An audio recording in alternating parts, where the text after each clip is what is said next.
set impossible goals, near impossible goals. So I want to congratulate the government for setting that goal. Yesterday, the Chief Minister mentioned that Telangana wants to replicate the Gyeongdong success. Gyeongdong is the best practice in accelerated growth rate. Not perfect, but probably the best practice. I'm sure Telangana will do even better. It's presumptuous on my part to lay out the agenda, because the agenda for getting 24/7 Telangana is large, complex, and that's going to be in the document. It'll be presumptuous for me to second guess that at the moment. But I want to make a few points at this stage. The first is the state must build on its core competence. Hyderabad is already known for its IT, its pharma, its biotechnology, services. Where I live in KPHB, there is GCCs coming up every day. So I see them, I experience them. But Telangana must expand into manufacturing, agribusiness, and into a variety of sectors to create jobs. The second is infrastructure. Physical infrastructure, digital infrastructure, and social infrastructure. Before we met, you came on the stage, we were talking to the IT Minister, Sridhar Babu Garu, and he was telling us about how Telangana government has aspirations of making Hyderabad the innovation center, AI innovation center for the country. The country looks up to Hyderabad. So that's the second thing you must be focusing on. The third, ease of doing business. You know, we all talk about it, we all know about it. And I'm sure the Chief Minister and his team are experienced. But when we were in the government 20 years ago, when we went around like these people are going around these days, canvassing for investment, you know what entrepreneurs like Sri Anand Mahendra tell chief ministers and ministers? If you want to give us tax concessions, it's okay. If you want to give us utilities at low cost, that's okay. But what we want more than all this is law and order, rule of law, and no interference from your people. So ease of doing business is something that you must be concentrating on. Chief Minister, you said yesterday that you're not competing with the rest of the country, you're competing with globally. You know, actually, I think as the Deputy Chief Minister of Karnataka said yesterday, competing within the country is actually good. Healthy competition among states is good, and you're competing globally, setting yourself an aspiration. Primary education and primary health, I'm sure it's part of the agenda. Politicians don't normally, pardon me for saying this, I'm being a bit blunt, but politicians don't normally concentrate on education and health. The reason is, I'm not blaming anyone, but the reason is democratic compulsions force politicians to have a short-term horizon. Do things that will yield results in the short term. No, they tend to relegate long-term things, because they're things that will generate results much later, because they're not political priority. But they're very, very important, as you must have noticed. You know, Karl Johan Juncker, who was the former Chancellor of the EU, he said, we all know what is the right thing to do. He was a politician. No? He said, we know what's the right thing to do. We don't know how to get re-elected after that. I'm sure that Chief Minister Revant Reddy and his team are going to find a new model and prove Karl Juncker wrong, that it is possible to do things and get re-elected. And then I saw in the papers, in the media, pure, rare, inclusive growth. I cannot emphasize this enough. You know, accelerating growth is important. Growth is necessary, but not sufficient. 8%, 9% growth, if it's just a number, if the benefits of growth are not widely shared, that growth cannot be sustained. So you must have inclusive growth, which means that the benefits of growth must go to the poorest person in Telangana, to the most farthest point in Telangana. I'm sure the vision document is going to concentrate on that. And skills, of course, it'll be presumptuous on my part to talk about skills when Mr. Anand Mahindra is here, but skilling is very important. Skilling is a difficult thing to do because it will not be done by the private sector. The government will not do it, is incapable of doing it. So you need public-private partnership, which we're seeing on the stage. Mr. Mahindra sitting next to the Chief Minister, that's exactly the partnership we require for skilling. And, I want to tell a story. When I was appointed governor in 2008, 17 years ago, I was Finance Secretary to Government of India at that time. I went to call on the Prime Minister, Dr. Manmohan Singh, just to thank him for choosing me to go to RBI. One-on-one meeting, I went across to his office, there were just two of us. And I told him, sir, thank you for appointing me as governor. We talked about the macroeconomic issues at that time. We talked about RBI. We talked about the government. We talked about the comparison between living in Mumbai and living in Delhi. And after about 10 minutes into this conversation, I asked Dr. Manmohan Singh, sir, do you have any advice to give me? A very humble person. He said, what advice do I give you, Subbarao? You've been in the IAS, you've seen the country, you've worked in the districts, you've seen the state government, you've seen the central government. What advice do I give you? And after another couple of minutes, I took leave of him, and I was walking away, and gracious man as he was, he walked around from his table and escorted me to the door. And at the doorstop, he put his hand on my shoulder. Subba, I thought I'll give you one advice. That one advice I want to give you is that no matter what you're doing, remember that whatever you're doing, there's people behind you. The RBI is a great institution. But in the RBI, there's a risk that you'll get lost in numbers, in interest rate, money supply, inflation, exchange rate, but you will forget that there are real people behind that. Now, I was in the process of shifting from Delhi to Mumbai. About 30 seconds after I left the PM's office, that advice went out of my head. But as I started working in the RBI, that the purport of the Prime Minister's advice struck me. Because the primary responsibility of the Reserve Bank is to maintain price stability, low and steady inflation. Inflation is a regressive tax. Growing up in a low middle class family, I saw my parents struggle to put all of us through, and all of you saw this. So what the Prime Minister was telling me really is that whatever you're doing, remember the last people, because inflation hurts poor people more than it hurts well-off people. The shirt, if it cost 2,000 rupees last month, and if I go to buy this today, it costs 2,200 rupees, I wouldn't even notice it. But poor people, if the bus ticket goes up from 22 to 24 rupees, if the price of rice goes from 40 to 44 rupees, they notice that. So one thing as we implement the Telangana Rising document is to remember the people of Telangana. The last thing, I've spoken for longer than my time, but Chief Minister, sir, you said yesterday and you said today that Telangana is unstoppable.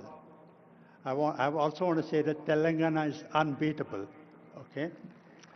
And John F. Kennedy said that, he gave a goal, moonshot goal, that we must get onto the moon, not because it is easy, but because it's difficult. So the Telangana Rising document, implementing that is not because it's easy, but it's going to be difficult.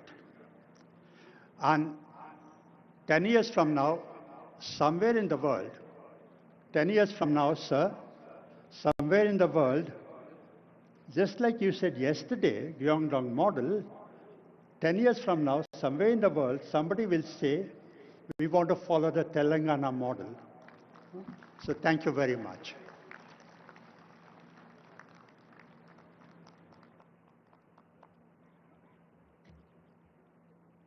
Thank you, sir. as a person who have walked at least part of my path in your footsteps, I am also an IIT Kanpur alumni like you, and then joined the civil services, and I've been finance secretary, blessed to be finance secretary, sir. It was music to my ears, what you are told, sir. Now, I would request Honorable Deputy Chief Minister, Sri Mallu Bhatti Vikramarka Garu, to kindly address the gathering.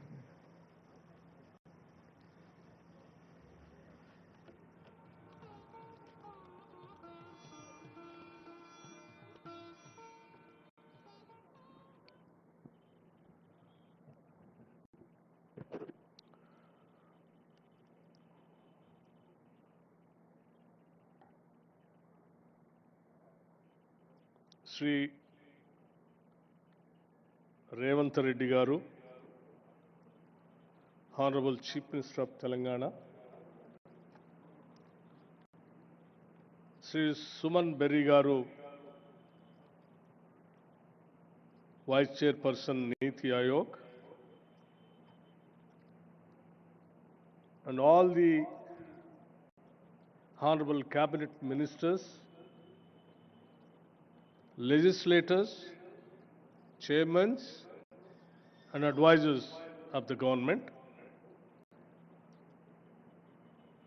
and Sri Ananda Mahendra Garu, Sri Duvuri Subbarao Garu, Dr. Raghuram Rajan Garu, and Sri K. Ramakrishna Rao Garu, Chief Secretary, Professor Karthik Muralidharan Garu, and Sri Chiranjeevi Garu, Megastar, Shantan Narayan Garu, Chairman CEO Adobe, and all the participants of today's evening Telangana Rising 2047 Vision Document Release Function. Andarki Namaskaram. After a day and a half of the summit, I hope you saw the natural hospitality that Telangana is known for it. Hospitality is indeed our philosophy. Before I go further, I want to express heartfelt gratitude for the truly participative spirit in which the Telangana Rising 2047 vision was crafted. This was not the work of a few minds behind closed doors. It was a collective effort shaped by the wisdom and aspirations of a vast and diverse set of contributors. Honorable ministers brought clarity of purpose, civil servants brought insight from the ground, thought leaders and academics lent intellectual depth, and most importantly, lakhs of citizens across Telangana and the country, farmers, youth, entrepreneurs, and everyday workers shared their hopes and ideas for our future. I also want to place on record my gratitude to Dr. Suman Berry here as the VC of Niti Ayog, who ensured that this document was brought to final conclusion, along with the CEO, other officials from Niti Ayog, as well as the team from ISB. Thank you, Dean Madan Pillutla and your team that has worked tirelessly to refine the detailed vision laid out in this document. I also wanted to assure Subbarao Garu the two lines what he has expressed by saying growth has to be there, but it has to be inclusive growth. Of course, sir, this government's vision is, that's the main crux of our vision. Yes, definitely you will be seeing that in the document once after our Honorable Chief Minister releasing the document after the, after a few minutes. To all of you, thank you. This document belongs to all of us. I want to make one more important acknowledgement before I go further. At global summits, leaders are often accompanied by a Sherpa. Not a literal guide, but a steady aspiration that helps navigate ambition and complexity. If this summit had a Sherpa, it was the spirit of resolve born from a historic decision, the one that gave Telangana its rightful identity. Today, on the birthday of Srimati Sonia Gandhi ji, I take a moment, with your permission, since I know this is non-political forum, but to acknowledge the quiet power of that choice. Her courage did not just shape our past, it continues to guide the aspirations we are crafting today. Now into the event itself, I have been thinking about the word summit. I realize there are actually two kinds of summits. The first kind is exactly what it sounds like. It's a meeting where you take the contributions, you add the speeches, and you calculate the total. It is simple arithmetic. It is a kind where you can quite literally sum it. But then there is a second kind, the kind we experience today. There is a summit where you cannot sum it. Because what was created in all these halls is a greater than the sum of its parts, where every panel did not just add ideas, it multiplied possibilities, where the synergy is so genuine and unscripted that it defies simple math. This event was the second kind. We cannot just sum it up because the impact is infinite. Why? Because the thirst was real. Telangana has long had ambition, but what is lacked was a single, structured, forward-looking framework. And that matched the scale of our aspirations. This time, we did not just build a document, we built a platform. And across sessions, from capital pathways to agri-value chains, frontier tech forest economies, I saw people not just speaking, but committing. As someone who chaired 2 sessions on productivity and power, let me offer a brief reflection. In the power session, I saw a state eager to move from being an energy consumer to an energy creator, with green hydrogen, distributed renewables, and smart grids lighting the path. In the productivity discussion, I saw consensus that India's next leap will not come from more effort alone, but from smarter systems, digital public infrastructure, empowered workers, and output-linked innovation. We came to a memorable conclusion: capital plus innovation is equal to productivity. These are not abstract themes. They are Telangana's real advantage. And none of this came from a single department or one expert panel. The vision document itself is a product of collective design. Months of field visit, months of field visits, public consultations, and inputs from those on the ground that includes experts seated on the dais and others present in this ground. Which is why I say again, this is not a static document, it will evolve.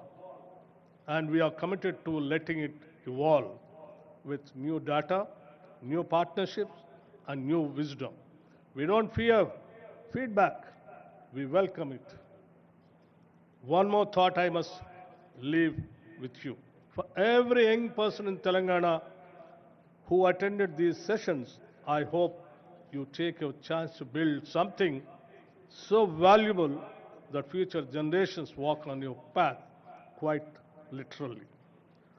Let me end by saying to our guests, thank you for your solidarity and your confidence. To my colleagues in government, thank you for showing what coordination can truly look like. And to every participant, a speaker, an organizer, thank you for ensuring that we who organize this summit, telling into more than the sum of its parts, in the document. And also, I just wanted to make it very clear. Our Chief Minister, Sri Revanth Reddy Garu, and the entire cabinet is having only one goal, how to achieve the target what we kept, the 2047 $3 trillion economy, for which tirelessly the entire cabinet under the leadership of Sri Revanth Reddy Garu is willing to work. And when we announced that, people thought it is impossible. But we wanted to make it very clear. Impossible things, we wanted to make it possible. That is what Telangana. We will do that. Telangana is having all kinds of natural resources, human resources, and talented technical human resources. The only one thing which is required is a simple goal and a commitment and a dream of achieving 2047 $3 economy, which the entire government of us under the leadership of Sri Revanth Reddy Garu and the entire cabinet is having that dream. We will definitely achieve it. We will show to the whole world. Thank you very much, and Jai Telangana and Jai Hind.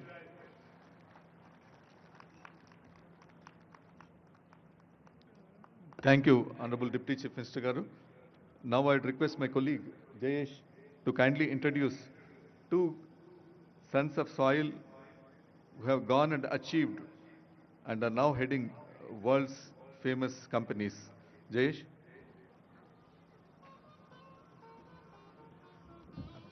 Thank you very much, sir. As Chief Secretary pointed out, there are four important poster boys of Hyderabad: Mr. Ajay Banga, Mr. Satya Nadella, Mr. Shantanu Narayan, and Mr. Prem Vatsa. And from 1st January 2026, there will be a fifth one, Mr. Shailesh Jejurkar, who will become the President and CEO of Procter & Gamble. So all these poster boys of Hyderabad still have very high regard for the state, for the city, for Honorable Chief Minister personally. And at our request, two of them have decided to come live and interact briefly with us, share their thoughts. So can the setup team please put Mr. Shantanu Narayan and Mr. Prem Vatsa.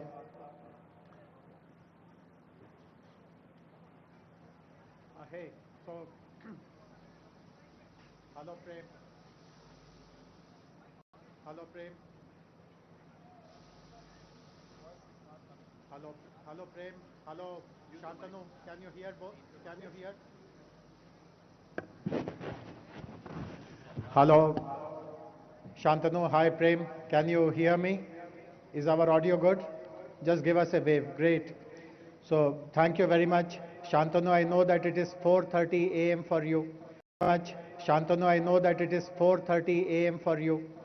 So thanks for making this effort. I do hope that you will, by what we tell you about our state, this will give you lots of energy. You will be able to manage your rest of the day. Thank you, Prem, for joining us. So Prem, we will start with you. You have seen the vision document, the executive summary of it. You today lead one of the biggest private investment firms, Fairfax. How optimistic are you about a state succeeding in all these promises, and what should companies like you do to support our vision further? Prem, a few words from you. Hey, thank you very much. Thank you for that introduction. And Honorable Chief Minister, Deputy Chief Minister, and my friends at that conference, good evening. I am very honored to join you with my good friend Shantanu, who's the CEO of Adobe and has an outstanding track record at Adobe. You introduced us from the Hyderabad Public School. We have Shantanu, we have Satya Nadella, and Ajay Banga, who I know. And Shantanu, you probably know a lot more people from the Hyderabad Public School. We're very honored to join you. And I grew up in Hyderabad. And in the Hyderabad Public School, my dad was the principal of the Hyderabad Public School. And I spent 3 years there, and they were the best years of my life. And because of that, I got an introduction to IIT Madras, Chennai, and I went there, and that was a terrific experience to me. I came to Canada in 1972 and learned a lot about business. I didn't know anything about business, learned a lot about business and investing. And 40 years ago, we began Fairfax Financial, 40 years ago. I recognize the sea change that took place when Mr. Modi got elected in 2014 with a business-friendly philosophy. We recognize that, and I've been investing in India for the last 35 years. I have said publicly that India is the greatest place, best country in the world to invest in, best country to invest in for the long term, for the decades to come. And we've invested 10 billion in India, and we plan to double that. And I hope, Chief Minister, we were able to invest in Telangana, the state that I came from. And so it's really inspiring to hear about Telangana rising, 3 trillion economy, 10% of GDP in 2047, very, very inspirational. You wanted to have an investment magnet. You want to attract foreign investment, empower the people, empower the youth, the women, the farmers. Very, very inspirational. I have witnessed in North America, like Shantanu and the others, the power of free enterprise, of business and capitalism. I'm a function of that. Shantanu is a beneficiary of that. There's no limit to economic growth, as many of you have said, in Telangana, if you follow those principles. Very simply, I was in Dubai for our 40th business anniversary of Fairfax Financial. And what a magnificent job they've done in the last 25 years, and I'm sure Telangana will do even better. But the principle that they've had is what is good for the merchant is good for Dubai. What is good for the merchant, what is good for business, is good for Telangana. And that's what you're doing.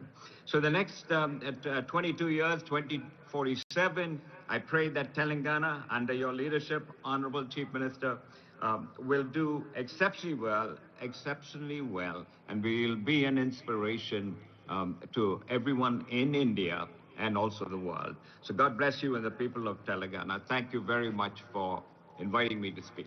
Thank you. Thank you. Thank you very much, Prem. That was very, very optimistic. Look forward to seeing you sometimes in Hyderabad. Over to you now, Shantanu. You also have a long, long association with Hyderabad. Incidentally, your parents still live here. So please share your thoughts. You are also a member of our advisory council constituted to help us draft the vision document and then in its implementation. So please tell us about your thoughts on this whole exercise of how we have created the vision and how do you see us succeeding it perfectly in this. Thank you, Jayesh, and namaskaram.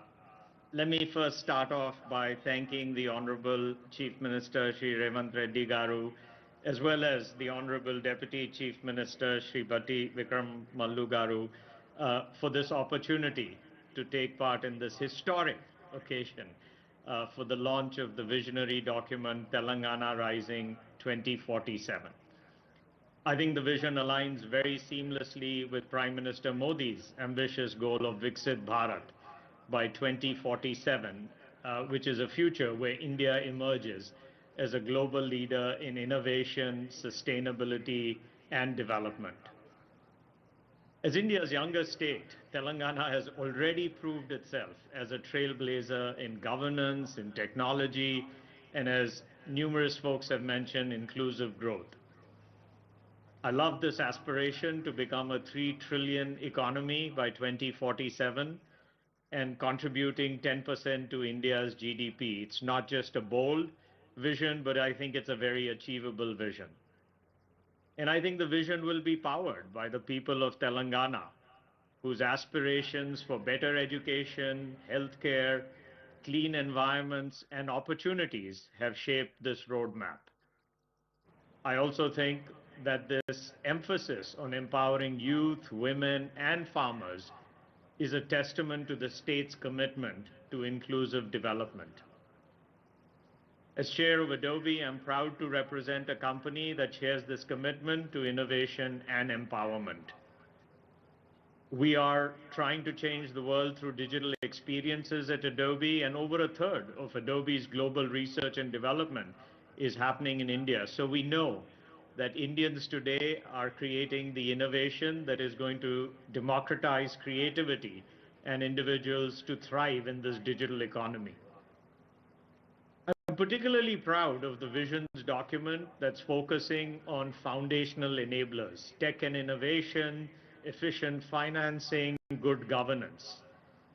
For example, I think Telangana's efforts to harness the transformative power of technology and establish the Telangana Artificial Intelligence Innovation Hub is a bold step towards positioning the state among the top AI globes globally. And I think that'll attract, as my friend Prem said, not just global investments, but will create high-quality jobs and foster entrepreneurship. To me, though, I'm particularly moved by the vision's document emphasis on empowering youth through education and future-ready skills. And I'm committed to partnering with Telangana to provide artificial intelligence and digital literacy programs that will equip the youth with the tools that they need to excel in all these new emerging sectors like AI, cybersecurity, as well as advanced manufacturing. And I think together we can ensure that the next generation is prepared to lead in this rapidly evolving global economy. I want to acknowledge the remarkable progress that's already been made under the leadership of Chief Minister Reddy over the past 2 years. I think initiatives like free bus rides for women, the LPG refill subsidiaries, the loan waivers for farmers, they're not just policies, but these are lifelines that will empower communities and drive equitable growth. And now for something personal, much like Prem said. As someone who still considers himself a Hyderabadi, who grew up in Hyderabad, and is a product of Hyderabad Public School, where Prem's father was the principal, as well as Osmania, I have witnessed firsthand the transformation of this city and state. And the career prospects for people from Telangana has come such a long way. The Telangana diaspora in the United States, in fact, is a testament to the talent and potential of this region. And I am personally committed to strengthening the ties between the diaspora and the government of Telangana. In closing, I want to both compliment, applaud the Chief Minister's push to create this vision for Telangana and become a global leader in innovation sustainability, and development. And I'm convinced that together we can create a future where technology uplifts individuals, businesses, and society as a whole. So thank you for inviting me. Jai Telangana, Jai Hind. Thank you very much, Shantanu. Thank you, Prem. And thanks for sharing your thoughts. Bye for now. Thank you. Thank you. Thank you very much. Now I would request Professor Karthik Muralidharan, the Tata Chancellor, Professor of Economics at the University of California, to kindly address us. Professor Muralidharan has been working with several states in India through his center called Center for Effective Governance of Indian States. This is a very unique and innovative partnership which we are having with this center, of which he is the scientific director. A number of reform programs in India were initiated by this center. Many of them owe their genesis to Telangana because we have been working with them the longest. So now, Professor Muralidharan, please.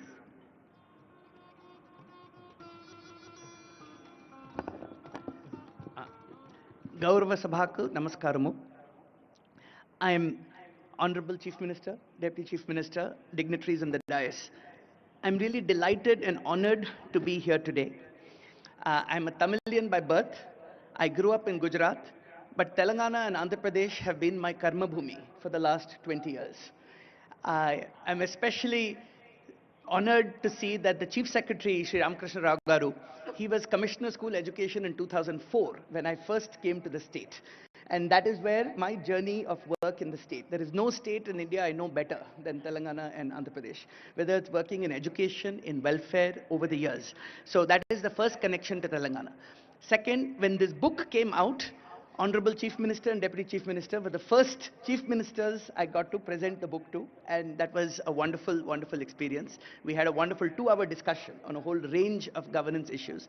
And last, like Ramakrishna Rao Garu mentioned, the non-profit I founded, the Center for Effective Governance of Indian States. Our first state partnership was in Telangana. So in every way, Telangana has been the core of where a lot of my work has evolved.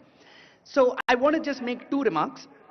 The first is I want to highlight the centrality of state-led actions for national development. Almost every aspect of governance that touches the lives of citizens are actually controlled by state governments. Education, health, land, labor, safety, environment. So Government of India can provide guidelines and money, but the actual delivery is all with state governments. So if you look at the variation in outcomes across Indian states, that tells you how much state level leadership matters. Okay, so it is just wonderful to see this energy and this drive to think about a vision for Telangana and therefore set a vision for India itself. And I was particularly pleased to see that the benchmarks are global, because it is not enough to compete just with other states, but by setting global benchmarks, you are both elevating Telangana and elevating all of India. So there are already, like Ramakrishna Garu mentioned, so many examples of initiatives in Telangana that have now been replicated across the country. I just want to mention one, which I played a small part in.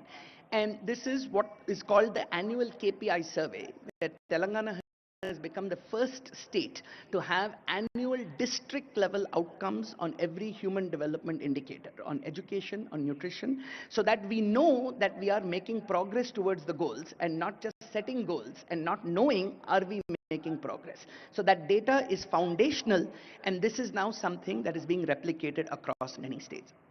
So the second thing I want to say is that it is wonderful to set great goals, but getting there requires building more effective public systems. So like we say, a famous politician said, you campaign in poetry, but govern in prose. You aim for the stars, but you walk on the ground. So which means to get there, we need to build better public systems every single day. And one quote I want to highlight, which is there in the last page of my book, which is the best-selling book Atomic Habits by James Clear. It says, whether both successes and failures set grand goals. The difference between success and failure is the systems you build to get to the goals. So he says you don't rise to the level of your goals, you fall to the level of your systems, which means that the goal-setting exercise is wonderful, but it has to be accompanied by the plodding hard work of building better public systems. And that basically means really revamping many aspects of our governance systems, which frankly haven't changed since the 1950s. So in many ways, unless you really improve governance in every single way, you will not be able to deliver those goals. So that means data and data systems and data-driven governance. It means paying attention to public sector human resource management. So the people in the government, whether the recruiting, the training, the skilling, the performance measurement and management, these are going to be the core elements of delivering on this vision. And finally, public finances, right? The scarcest thing the government has is money.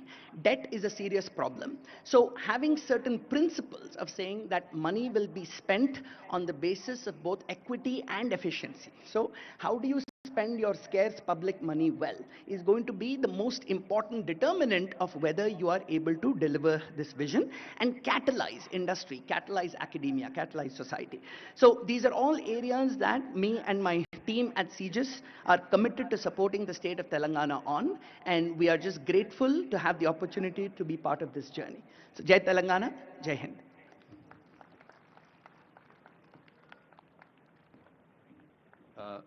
Thank you, Professor. The book is looks like a big tome, but then it's a very easy read because a lot of examples from the states are also there.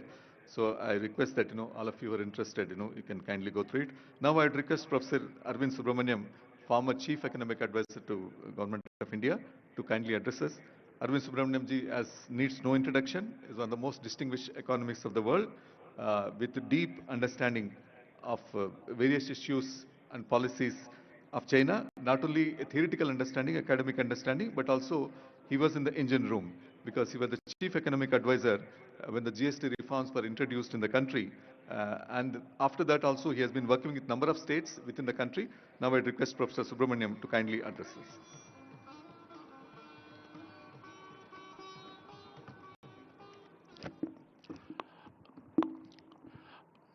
Honorable Chief Minister, Honorable Deputy Chief Minister, dignitaries on the dais, and participants in this amazing event, the Telangana Rising Summit. I'm delighted and honored to be here in this amazing venue, which is going to be the Bharat Future City. I can't wait to see. I hope I'll be alive to see that vision. It promises to be spectacular. I'm also honored to be part of the CM's Council and hope to help assist in the transformation of the Telangana economy. As Karthik said, it's clear that India's future resides more and more in the states because it's the states that control the levers that are going to determine the fate of India's 1.4 billion citizens. So I've just written a book with Devesh Kapoor, and I want to highlight one striking statistic that we found in that book. We all say, why can't India be as dynamic and grow as rapidly as China? But it turns out that 1/3 of India has grown as fast as China and for as long. Just think about that. So we don't have to look elsewhere. We just have to look within. And one of those states happens to be Telangana. If that is the case, the numbers that Dr. Subbarao put out about what the GDP aspiration you have going forward, it doesn't seem that difficult because it seems like you already accomplished that in the last three decades. So it's just a matter of, replicating that over time. Now, Telangana, of course, is on not just the Indian map, but the global map as the cradle of, India's IT revolution. But that's the past. I think when you look at the Telangana Vision document, under the leadership of the Honorable Chief Minister, it is embarking on the next structural transformation.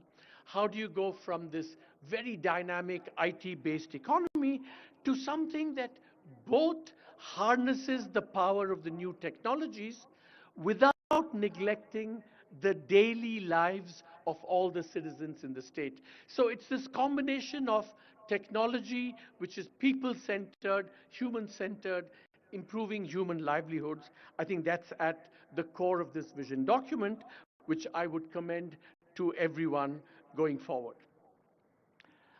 I have, I think, said very often that the most important dynamic in India that's going to propel India going forward is competitive federalism, competition between the states, and especially if every state is competing, as the Honorable Chief Minister has said, not just with other Indian states, but internationally as well, this competition dynamic is going to be very, very important.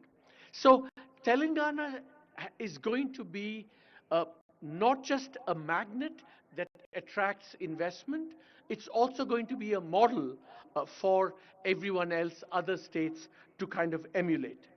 So competitive federalism with Telangana in the lead is one desirable dynamic. But I think the other dynamic that is going to be very important in India is not just competitive federalism, but competitive sub-federalism. That not just states competing with each other, but cities competing with each other. And in this regard, I think Hyderabad is turning out to be another model and a magnet. For example, NCR, with all its air quality problems, is forcing exit to other parts of the world. Bengaluru, the IT capital, with its congestion and urban challenges, is again forcing investors to look away, and that's the sense in which Hyderabad can be a magnet and a model going forward. So Telangana and Hyderabad can be the cradles of competitive federalism and competitive sub-federalism. Having said all this, I also want to be a little bit more realistic and offer some gentle advice. I think investor summits are like elections in a democracy. Heady, wonderful, everyone engaged, etc., etc. But we know in a country like India and in democracies like India, all the accountability, the hard work, and the implementation is done between elections, is done between investor summits. So while it's very impressive that you have 5 lakh crores in commitments already, the proof of the pudding is going to be 5 years from now, how much of those 5 lakh crores actually translated into real investment. So that's the metric by which we must judge Telangana's performance going forward. And in this regard, some of Dr. Subbarao's comments about, the ease of doing business, rule of law, creating a level playing field for all investors, not just some investors, big investors, is going to be very, very important. Now, I want to end, just make one last point in this. It's actually a series of points. When I used to be chief economic advisor, I used to have this ongoing debate with my boss, the late wonderful Arun Jaitley. He used to tell me, Arvind, politics is the art of the possible. And I would say, no, Minister, politics is the art of expanding the possibilities of the possible. That's what I think good politics is. Now, let me strike a slightly sobering note. If you look around in the last 5 years, I mean, there is a disenchantment with Indian politics, or at least some parts of it, in the following sense. That is that you see more and more this rabidi culture that's crept in, and cash transfers, etc., have taken powerful hold on the political imagination. Now, I'm not against cash transfers. I'm not against welfareism. I think they're all very important. But I think there is a sense in which this disenchantment has happened because citizens want cash transfers in part because they feel they're not going to get much else from the state. So they said, let's get the cash transfers now, because we don't know what governments will deliver later on. But there's a flip side to that. Governments themselves do more and more welfareism, almost because they have accepted that they will not be able to deliver all the other things that matter more. So we are in this slightly unholy alliance between citizens and the state, where it's all about cash transfers, to the neglect possibly of the other things that matter and that are contained in the vision statement that you have outlined.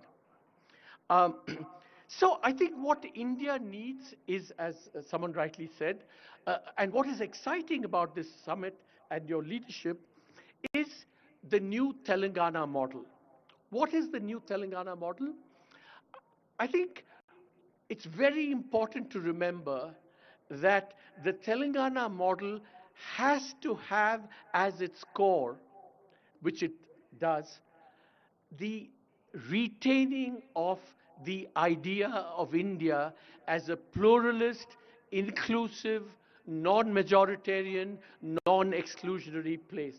That idea of India cannot be abandoned, cannot be abdicated. That is the foundation, or should be the foundation, of the Telangana model.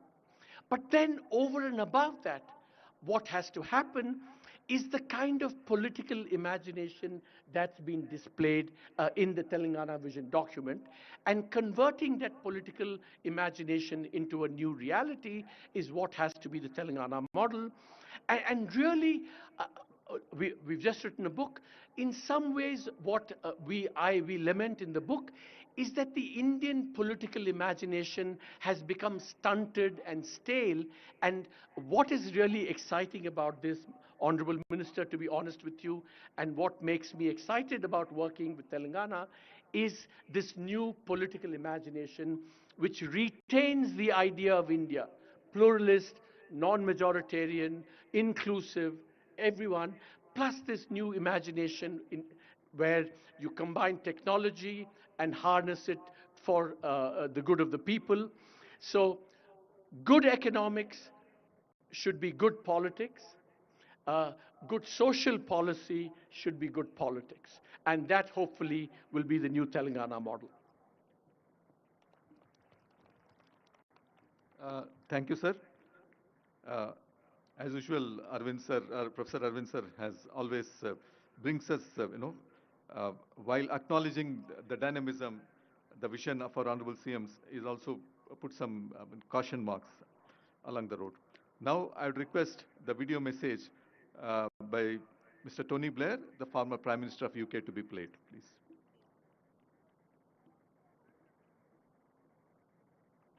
Ladies and gentlemen, Honored Chief Minister, distinguished leaders, and to the people of Telangana, it's a real privilege to join you today as you celebrate 10 remarkable years since the formation of Telangana, a decade that has transformed not only this state, but the story of modern India itself. In 2014, Telangana began a journey filled with high expectations and even higher aspirations. Today, reflecting on the transformation underway in Hyderabad and throughout the state, the story is not only one of progress, but one of enormous promise for the future. The record speaks for itself. As highlighted in your own growth analysis, the state's GSDP has nearly tripled in a decade. Your per capita income has become one of the highest in the whole of the country. But beyond the statistics lies something far more profound. A region once seen as struggling has reimagined itself as a powerhouse of technology, agriculture, and inclusive growth. You have become, in many ways, a model for other parts of the world. As Telangana marks this milestone year, it does so at a moment when India as a whole is shaping its future, working to build a fully developed and globally leading India by the time the nation marks its centenary of independence in 2047. In many respects, Telangana's own journey of the past decade exemplifies the spirit and momentum of India as a whole, a people with a commitment to prosperity, human development, and also the power of innovation. Your vision, Rising Telangana 2047, aligns powerfully with India's national mission, a vision to become a $1 trillion economy by 2034 and a $3 trillion economy by 2047, a vision to expand education, strengthen health systems, modernize infrastructure, and to unlock opportunity for every citizen. In the years I spent as Prime Minister and beyond, I've always believed that leadership is not only about solving today's problems, it's about preparing your nation for tomorrow's possibilities. And what Telangana is doing today is precisely that, building the foundations of long-term, inclusive, technology-driven growth. In this journey, it's been a privilege for my institute to support governments around the world undergoing similar transformations, from digital governance to economic reform, and from public service delivery to investment acceleration. We have worked with leaders across Africa, Europe, the Middle East, and Asia, helping them craft strategies for rapid and sustainable development. And our mission as an institute has always been clear: to partner with those governments that are determined to deliver for their people, to modernize their institutions, and to turn aspiration into achievement. And Telangana's story, this story of resilience, reform, and rising ambition, is exactly the kind of story we champion globally. During my time as Prime Minister, the United Kingdom faced moments demanding bold action, improving our public services, modernizing our education system, embracing the beginnings of the technology revolution, and placing innovation at the center of national progress.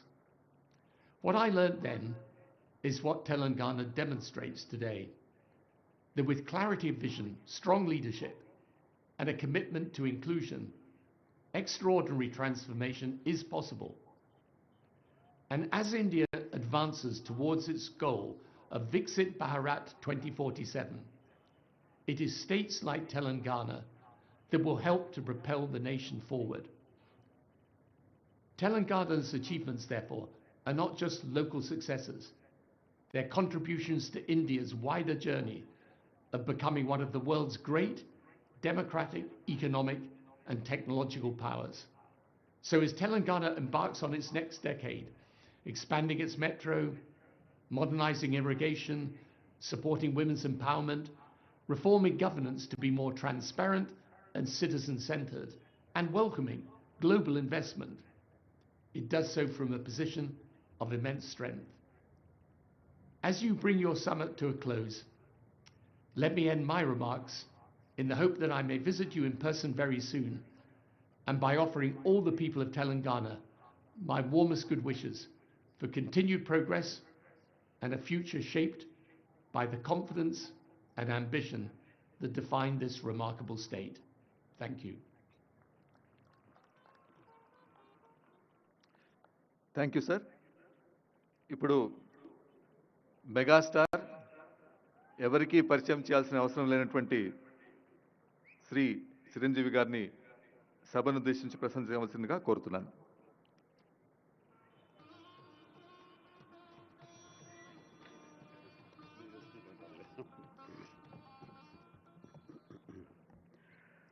గౌరవ ముఖ్యమంత్రి శ్రీ రేవంత్ రెడ్డి గారికి, గౌరవ ఉప ముఖ్యమంత్రి మిత్రులు, ఆత్మీయులు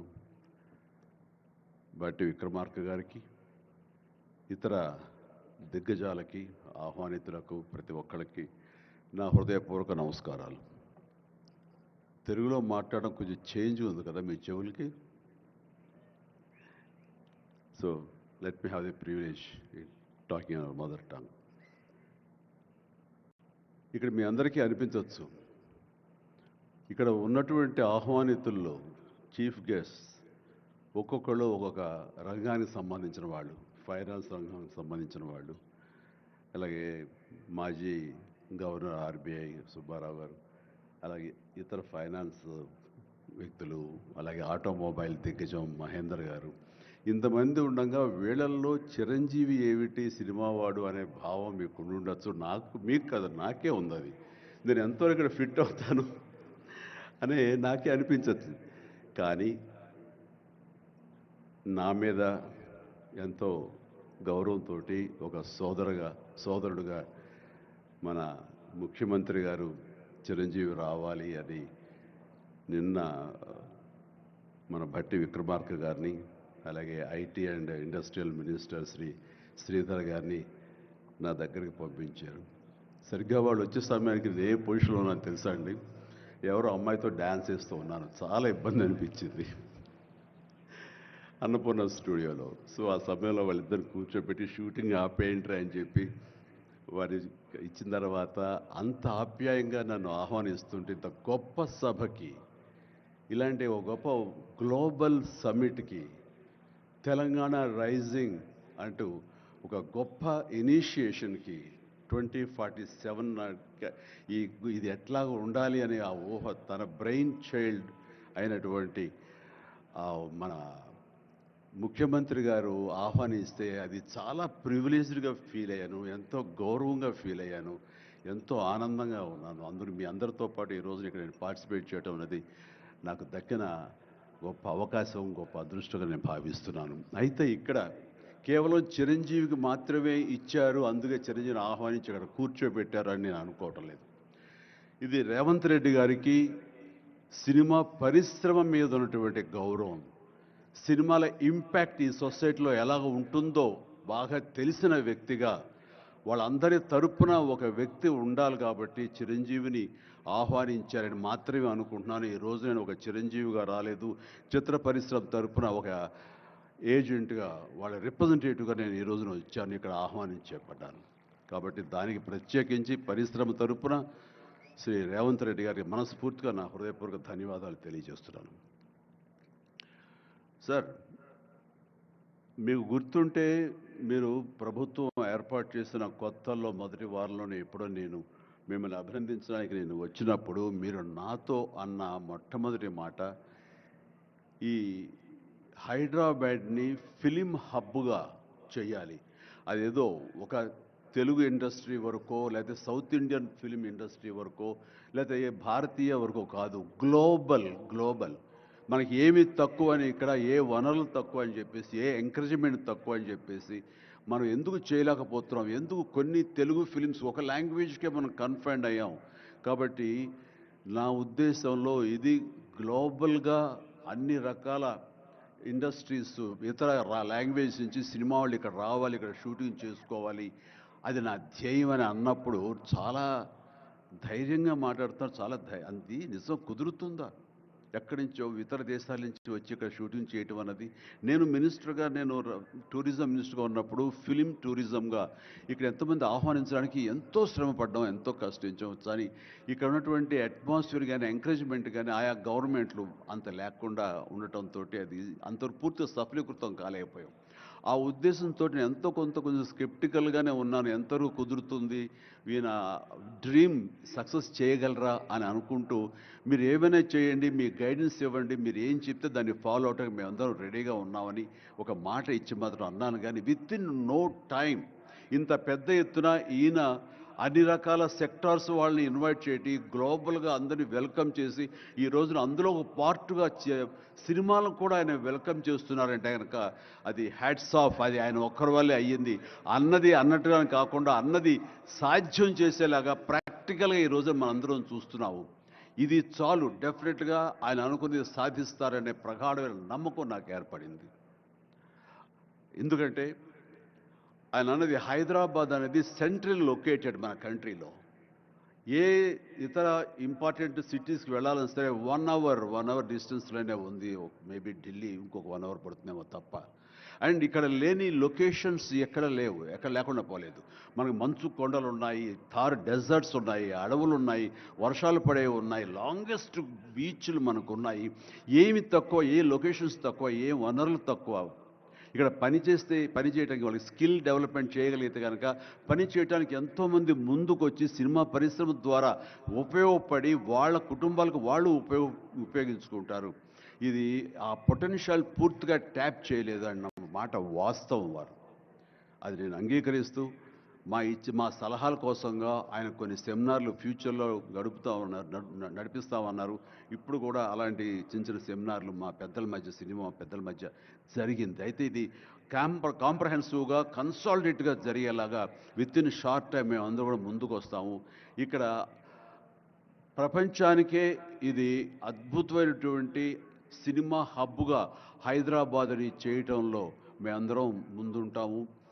and ఈ రోజున చూస్తే కనుక బాలీవుడ్ నుంచి సల్మాన్ ఖాన్, అజయ్ దేవ్గన్ వచ్చి ఇక్కడ మేము స్మార్ట్ డిజిటల్గా కానీ అడ్వాన్స్డ్ ఫ్యూచరిస్టిక్ స్టూడియోస్ని మేము ఇక్కడ పెడతామని అంటాం అన్నది ఇది శుభారంభం. ఇదే ఇన్స్పిరేషన్గా నేను కానీ, నాగార్జున కానీ, వెంకటేష్ కానీ, ఇతర హీరోలు కానీ, ఇతర ప్రొడ్యూసర్స్, నిర్మాతలు ఎంతోమంది ఈ రోజున ఇక్కడ ఉన్నారు ఈ సభ్యుకుల్లో. వాళ్ళందరూ కూడా ముందుకు వచ్చి చేయాలన్న ఒక కుతూహలం కానివ్వండి, అది పూర్తిగా ఛార్జ్ అయి ఉన్నారంటే ఎలాంటి అతిశయోక్తి లేదు.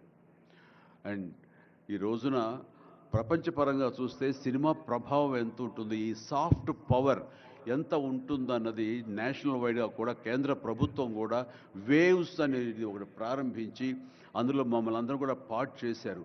అంటే ఎకనామికల్గా అది ఎంత పవర్ ఇస్తుంది, మన కంట్రీ జీడిపికి ఎంత కంట్రిబ్యూట్ చేస్తుందో అనడానికి బాగా వాళ్ళందరికీ తెలిసిన వాళ్ళు కాబట్టి సినిమా మీద అంత దృష్టి పెట్టారు. సినిమాని కేవలం పేరు తీసుకురావడమే కాకుండా ఎంతో కంట్రిబ్యూట్ చేస్తుంది, ఎంతోమందికి ఎంప్లాయ్మెంట్ జనరేట్ చేస్తుంది, ఎంతోమందికి ఉపాధి కల్పిస్తుంది. అంటే ఉదాహరణకి కొరియా తీసుకుంటే కనుక కొరియాలో బిగినింగ్ ఇనీషియల్గా వాళ్ళందరూ యూత్ అనేవాళ్ళు నైట్ ఈవినింగ్ అయ్యేసరికి చాలా పక్కదారులు పడుతున్నారు, కొన్ని వ్యసనాలకి లోనవుతున్నారు. ఆ రకంగా యూత్ నిర్వీర్యమైపోతుంది. ఏం చేయాలంటాం వాళ్ళందరూ కలిపి వీళ్ళని ఎంటర్టైన్మెంట్ వైపు కనుక మనం డైవర్ట్ చేయగలిగితే, be it is music, be it is singing or films, ఇంకోటి ఇవన్నీ ఎంటర్టైన్మెంట్గా చేయగలిగితే కనుక వాళ్ళు ఆక్యుపై అయి ఉంటారు. తద్వారా వాళ్ళు programmes ఇవ్వగలుగుతుంటారు.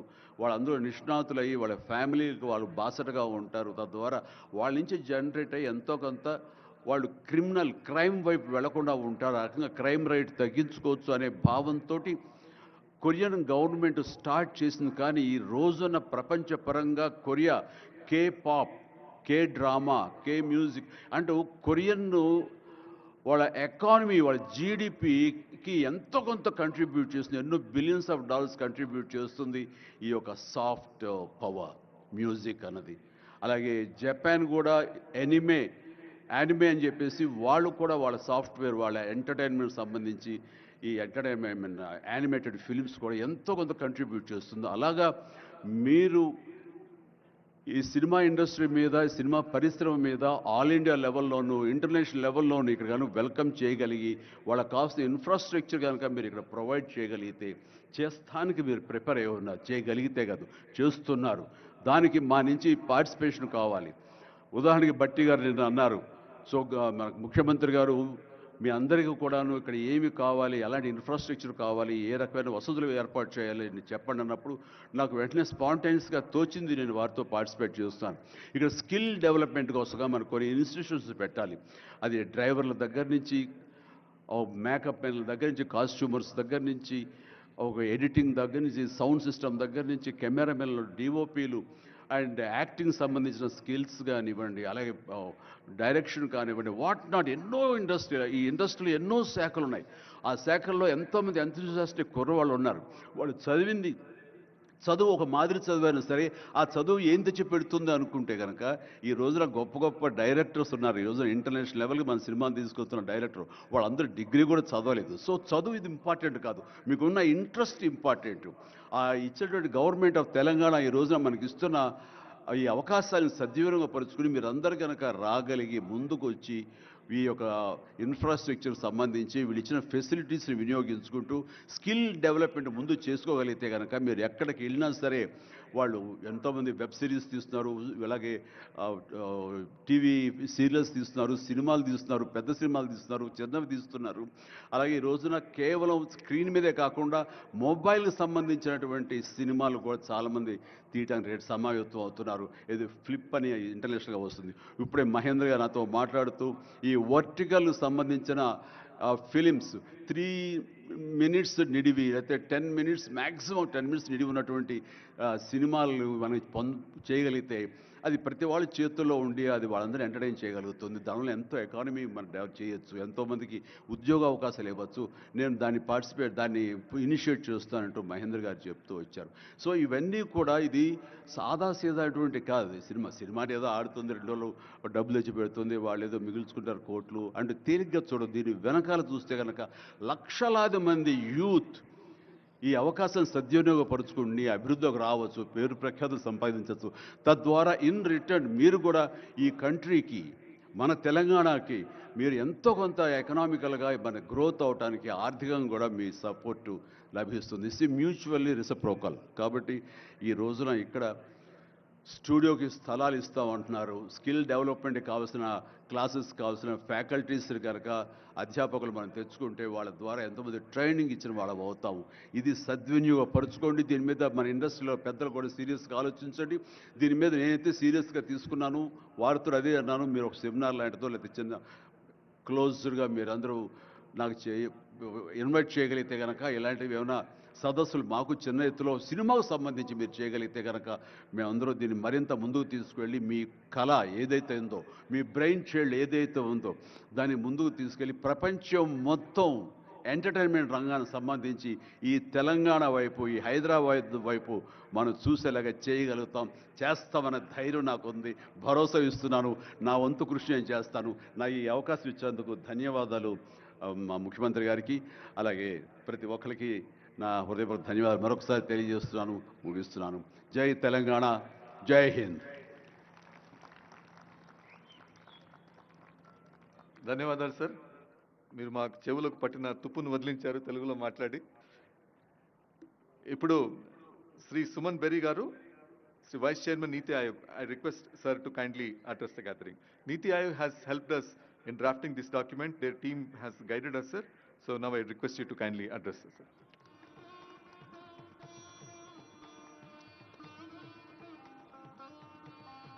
Thank you, Chief Secretary, Honorable Chief Minister, Deputy Chief Minister. First, it's not easy to follow perhaps the most charismatic actor in India, but I'll do my best. Sir, you are a member of my governing council, and the fact that you have requested me to be present here is a deep honor for me. It is also a reality that I had the privilege of calling on you and the Deputy Chief Minister soon after you took over, and I can see that you've been busy in the intervening time. So with your permission, I'll first look back in order to look forward. Look back to the year of 2006, which is just about a quarter of a century ago, which was a visit to Hyderabad when the Asian Development Bank had its annual meeting in the new conference center. And there was a somewhat optimistic sign then that pointed to something called high-tech city, and there was nothing there. And there is something there, and my God, is there something there. So, for people of the city, for people of the state, to believe in dreams, I think is entirely legitimate.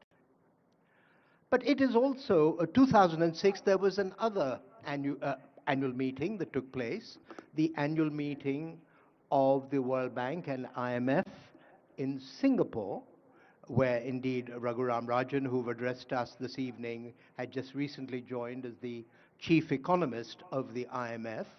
But I'm mentioning that because in 2006, 2 World Bank friends of mine, I had just come to NCAR, came out with this publication that talked of a middle-income trap. Now, there's a lot of controversy about whether there is such a thing as a middle-income trap or not, but one of those authors is now the chief economist of the World Bank, and he's come out with a World Development Report on the middle-income trap. And why is that relevant to Telangana today? Just looking at Telangana's per capita income related to India's per capita income in dollar terms, and looking at the benchmarks that the World Bank puts out for lower middle income, upper middle income, and high income countries, Telangana is now an upper middle income country already. And so where India wishes to be in the next 5 or 7 years, upper middle income country status, you are already there. And the point there, Honorable Chief Minister and Deputy Chief Minister, is that the issues that my friends raised with respect to the middle income trap start to apply. The old model of development may not work when you are in this zone, and things like creativity, innovation, entrepreneurship, all of these become more as important or more important than investment. And so I think the fact that you have set yourself these high standards to be global is entirely appropriate, but the journey ahead is likely to be quite different from the journey that has brought Telangana to where it is at the moment. I also had 4 years of being the chief economist of Royal Dutch Shell, located in Europe, and that made me appreciate India's federal reality, which is that each state is very distinctive. And as I think about what's distinctive about Telangana, I think it is its human resources, but in a somewhat unusual respect. I tend to think of the Telugus, and of course you share that with Andhra, as the Irish of India, people who are risk-loving, people who are entrepreneurial, and so I think that that is amongst, above all else, the resource that you have to work with and to liberate. I would also say, and I'm picking up on the point that Arvind Subramaniam made, is that a focus on productivity it has to be paramount, because you can only be competitive if you're productive, and therefore to focus on ease of doing business that Dr. Subbarao mentioned, the deregulation or appropriate regulation, all of these things are going to be as important as bricks and mortar in the journey ahead. Let me finally make a point about your role and the role of political leadership. There is an academic by the name of Phelps at Columbia who talks about mass flourishing. And Honorable Prime Minister also very much believes that what will make India Viksit is self-confidence of the people and a belief that they can shape their own future. And so, Chief Minister, it is your role and the role of Sri Chiranjeevi to sell dreams to the young people of Telangana, to all of citizens of Telangana. So Niti has helped you articulate a vision, but for this vision to become a part of the software of the minds of citizens of Telangana, that's a job for you and the Deputy Chief Minister, and I wish you luck, and Niti is there to work with you as you wish. Thank you. Thank you sir. ఇప్పుడు అందరూ వేచి చూస్తున్నటువంటి సమయం ఆసన్నమైంది. గౌరవనీయులు రాష్ట్ర ముఖ్యమంత్రి వర్యులు శ్రీ రేవంత్ రెడ్డి గారిని సభను ఉద్దేశించి ప్రసంగించవలసిందిగా కోరుతున్నాను.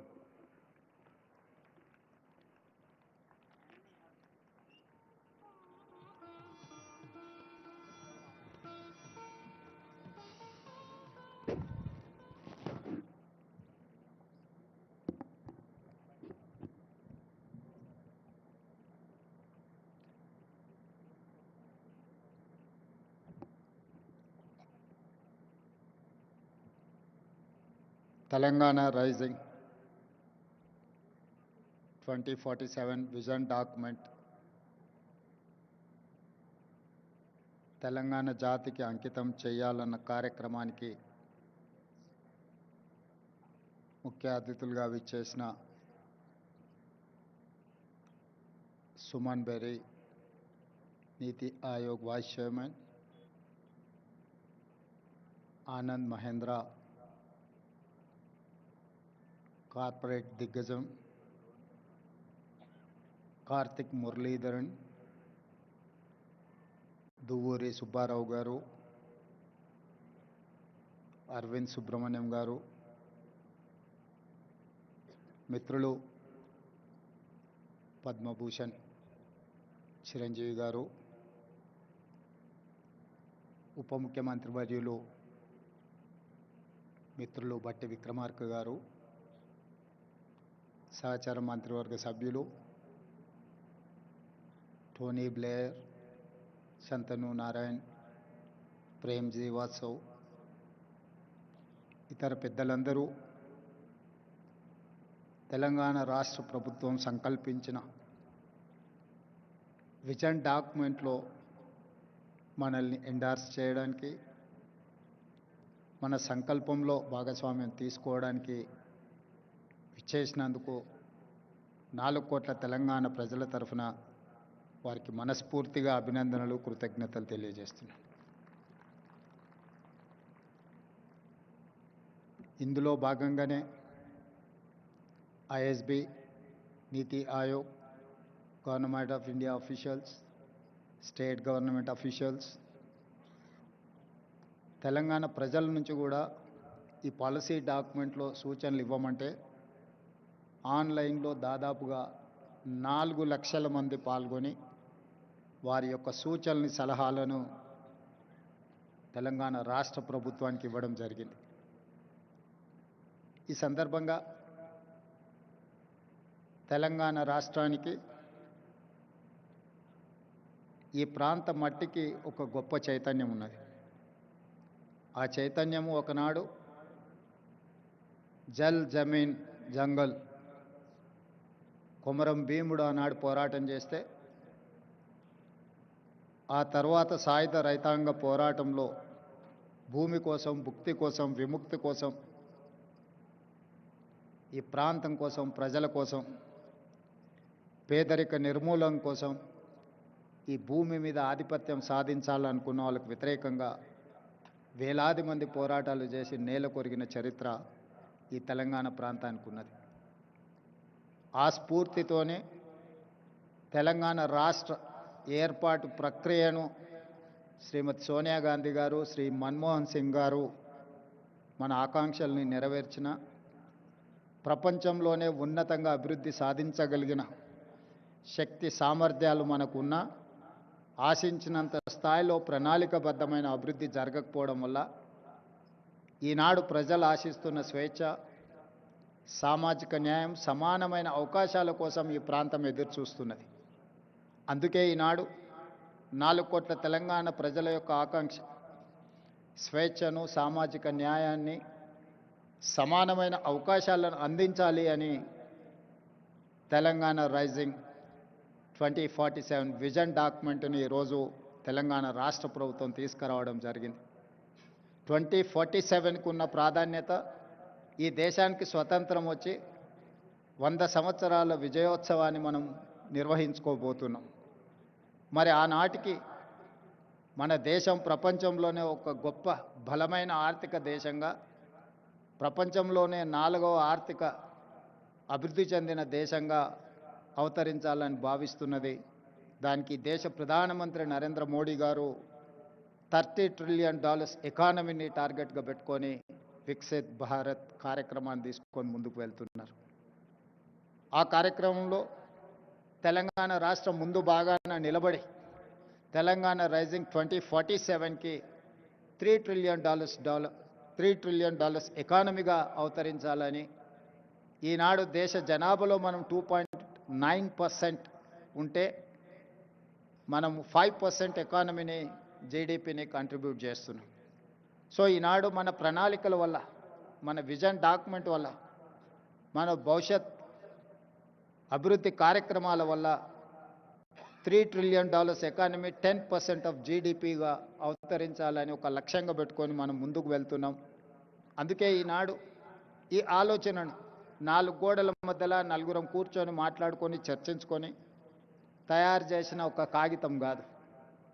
ఇది 4 కోట్ల ప్రజల మధ్యలో చర్చించి ఈ ప్రాంతంతో సంబంధం ఉన్న ప్రపంచంలో రాణించిన వాళ్ళను అందరినీ ఇందులో భాగస్వాములను చేసి, ఇందులో మేధావులను లేకపోతే కొద్దిమంది పరిమితమైన ఆర్థిక నిపుణులనే కాకుండా సామాన్యమైన ప్రజల్ని, రైతులని, మహిళల్ని, విద్యార్థులను కూడా భాగస్వాములను చేసి ఈరోజు ప్రజలకు ఈ పాలసీ డాక్యుమెంట్ను అంకితం చేయదలుచుకున్నాం. ఈరోజు ఈ policy document is going to address farmers, women and youth. మొట్టమొదటి ప్రధానమంత్రి పండిత్ జవహర్లాల్ నెహ్రూ గారు ప్రధానమంత్రి బాధ్యత తీసుకోవడానికి ముందు మహాత్మా గాంధీ గారిని కలిసి, మీరేమైనా సలహా ఇవ్వగలరా, నాకు ప్రధానమంత్రిగా బాధ్యతలు చేపడుతున్నా అన్నప్పుడు మహాత్మా గాంధీ గారు ఒక సూచన చేశారు. నువ్వు పరిపాలనాపరమైన నిర్ణయం తీసుకునేటప్పుడు నీ నిర్ణయం వల్ల పేదలకు, నిస్సహాయులకు ఏ విధంగా సహాయపడగలుగుతో ఆలోచన చేసి నిర్ణయం తీసుకోమని మహాత్మా గాంధీ గారు పండిత్ జవహర్లాల్ నెహ్రూ మొట్టమొదటి ప్రధానమంత్రి గారికి సూచన చేశారు. ఆ సూచనలు తీసుకొని పండిత్ జవహర్లాల్ నెహ్రూ గారు ఈ దేశంలో ఉన్న నిరక్షరాస్యతను నిర్మూలించాలి అంటే ఎడ్యుకేషన్ ఈజ్ ఇంపార్టెంట్, ఈ దేశంలో ఉన్న కరువును నిర్మూలించాలి, ఆకలిని తీర్చాలి అని అంటే ఇరిగేషన్ ఈజ్ ఇంపార్టెంట్ అనుకున్నాడు. ఆనాడు first prime minister has decided to take up 2 policies. One is education, the other one is irrigation. That is how he has initiated many universities in the country, and he has constructed many irrigation projects like Bakranangal to Nagarjuna Sagar, Srisailam, SRSP in Telangana. All these projects have conceived at the time of Pandit Jawaharlal Nehru. I know most of them have studied in Pandit Jawaharlal Nehru has initiated those universities. Today, my government has decided to take up this education and irrigation and communication. Communication in technology, communication in digital, communication in roads, communication in ports, communication in airports. We wanted to meet, we wanted to develop our infrastructure to connect as well world. We wanted to invite them to invest in my country. I'm going to take role model from China, Japan, Germany, South Korea and Singapore. At the same time, they are my role models and I'm going to compete with them. With their inspiration, I'm going to develop my state. I'm going to take up my welfare and development. Some of them, poverty is an excursion, some of the leaders, but have born and brought up a small village, remote village, where I have seen from my childhood poverty and undeveloped untouchability and everything I have seen. Practically I have experienced and everything. I know what is the problem. I wanted to address that problem. I wanted to eradicate poverty. I wanted to give education. I wanted to give employment with my youth. I wanted to give better health for my citizens. Why? Because I have met accident at the age of 11 years, major accident. My parents have taken me into Usmania Hospital in Hyderabad while I was living in remote village. That time government has, Nizam has started that Usmania hospital. That is how they treated. Today, people are facing a lot of problems. Well, we have got freedom. That time, lifespan was 32 years. In 1947, Indian average lifespan was 32 years. Today, we have reached 73 years. That is how Jawaharlal Nehru has given a vision to this country. Now we are going to touch 100 years to live our lifespan. For that, have to make policies, have to make sure, have to deliver to poorest of the poor, remote villages, Tandas, Gudam, or any other remote place in Telangana. Anand ji, मैं एक किसान का लड़का हूं, किसान परिवार से आया मैं। मुझे गरीब कुछ लोगों के लिए, कुछ नेता लोगों के लिए गरीबी एक एक्सकर्शन है। गरीबी देखना है तो हैदराबाद से मर्सिडीज बेंज में छोटे गांव में देखे गरीब लोग कैसे रहते हैं, उन लोग देखने के लिए कोशिश करते। मगर मेरे लिए गरीबी ऐसा नहीं है। जहां पर गरीब लोग रहते, जहां पर जाति विवक्षा है, लोगों को अनटचेबिलिटी है, मंदिर में जिसको नहीं आने देता है, उस ऐसे छोटे गांव से मैं आया। हर चीज मुझे पता है। गरीब कैसे सोचते, एजुकेटेड अनएम्प्लॉयड यूथ क्या चाहता है, सब कुछ मुझे पता है। क्योंकि I have studied in government school, I have not studied in corporate school, I have not studied in English medium, I have studied in government school, I have studied in Telugu medium. I know each and every problem in my remote villages, where Adivasis, where Dalits are living, where minorities are there. I have personal connectivity with these Dalits, Adivasis, and minorities. That is why I have planned for them. I have got this opportunity with young age. I don't have any political legacy. एक छोटा किसान परिवार से, एक छोटे गांव से मैं इतना दूर आ गया। 2006 में मैं एक जिला परिषद मेंबर बना as a independent. Political it's a smallest of the small post. After that I have become MLC, after that I have become an MLA, after that I have become an MP, after that I have become an party president, आफ्टर 17 years I have become a chief minister of Telangana. I have responsibility, I have accountability, I have my commitment.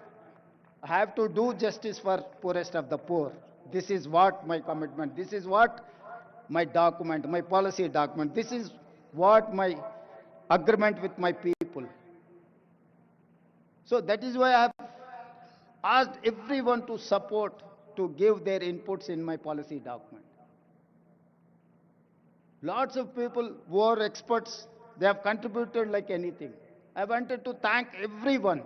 Why? Because this is going to create a path for my state, my youth. I have seen caste differences, जाति विवक्षा। सरकार इतने साल से कोई भी सरकार आप देखो, SC हॉस्टल अलग है, ST हॉस्टल अलग है, OBC हॉस्टल अलग है, माइनॉरिटी हॉस्टल अलग है। जहां पर आप जाति विवक्षा छोड़ना चाहते हैं, मगर वहीं पर सरकार पैसे से आप अलग अलग वर्टिकल्स बना रहे। इसीलिए मैं मुख्यमंत्री बनते ये कह दिया कि हमारे डिप्टी चीफ मिनिस्टर से, भाई ये हमारे समस्या को हल नहीं करने वाला है, इसीलिए वो पूरा छोड़ दो। We have to create a place where SC, ST, BC, minority, all other upper caste people can study in one place. That is how we have conceived Young India integrated residential schools. I have given 100 schools. I'm spending each school 200 crores to develop that infrastructure with 25 acres campus. You know better than me how education is important. Now you are running a university.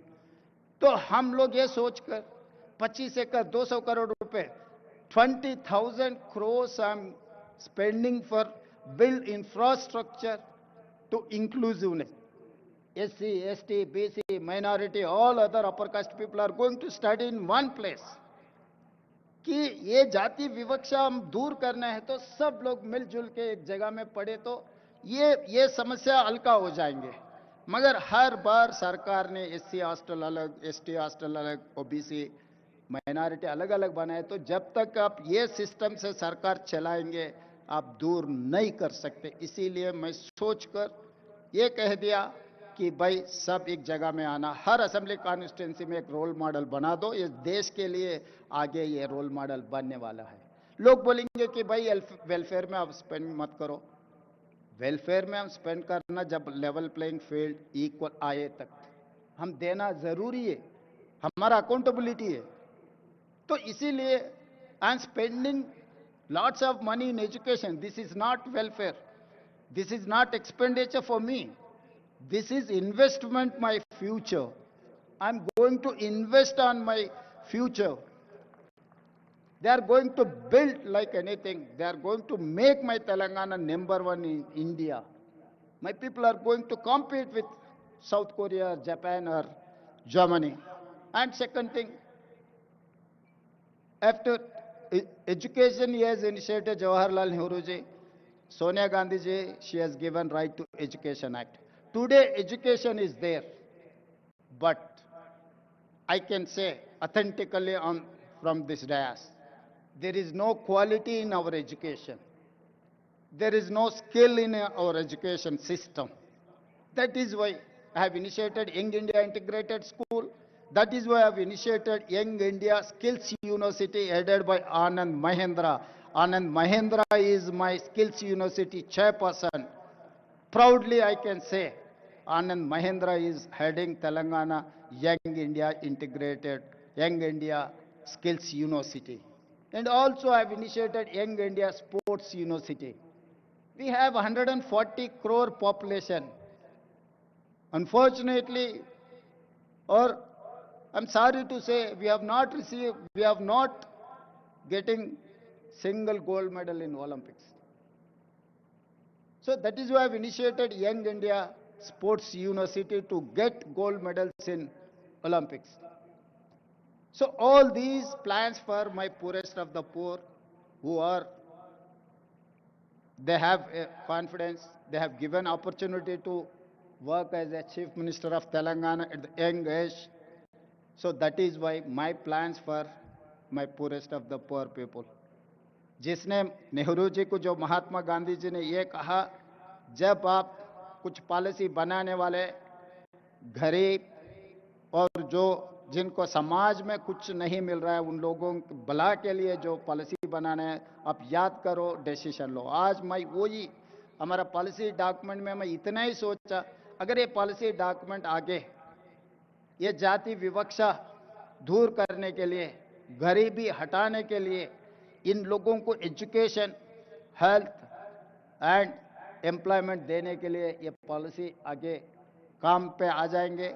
आप लोग इतना दूर से आकर हमें मदद दिए, आगे हमारा तेलंगाना राइजिंग में आप लोग साथ देना है, साथ देने के लिए इतना दूर से आए, मैं धन्यवाद कहना चाहता हूँ सही दिल से।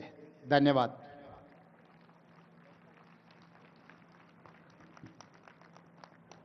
ధన్యవాదాలు సార్. మీ స్ఫూర్తిదాయకమైనటువంటి ఉపన్యాసానికి ధన్యవాదాలు తెలియజేస్తూ, ప్రసంగానికి ధన్యవాదాలు తెలియజేస్తూ, ఇప్పుడు తెలంగాణ రైజింగ్ విజన్ డాక్యుమెంట్ను 2047 రిలీజ్ కార్యక్రమం ఉంటుంది. ముందుగా తెలంగాణకు తగ్గట్టుగా, ఫ్యూచర్కు తగ్గట్టుగా ఒక వ్యక్తి మీకు ఆ పుస్తకాన్ని తీసుకుని వస్తున్నారు.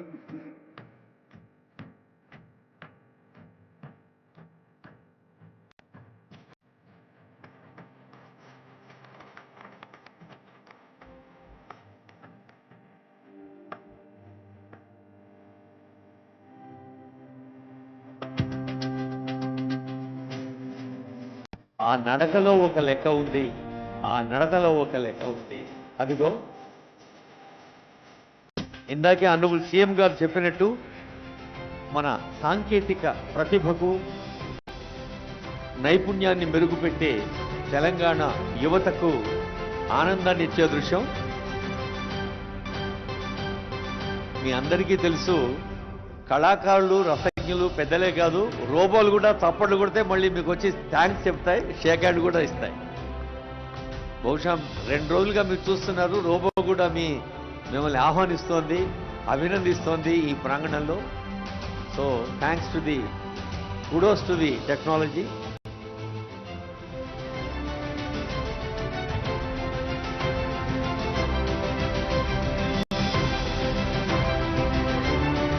Telangana Rising 2047.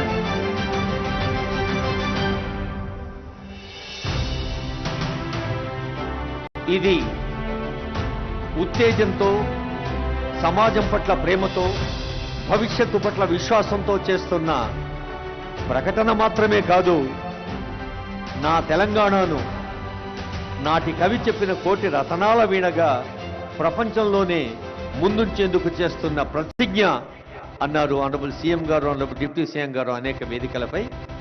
మరి మీ అందరి ఆశీస్సులు కరతాళ రూపంలో తెలంగాణకు అందించాలని కోరుతుంది ఈ వేదిక సవినయంగా, సప్రేమగా.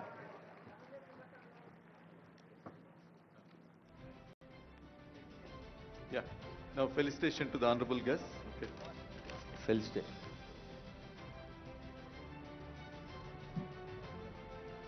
ఆత్మీయంగా, గౌరవంగా వేంచేసిన అతిథులకు మనందరి పక్షాన ప్రభుత్వం అందజేస్తున్న సన్మానం.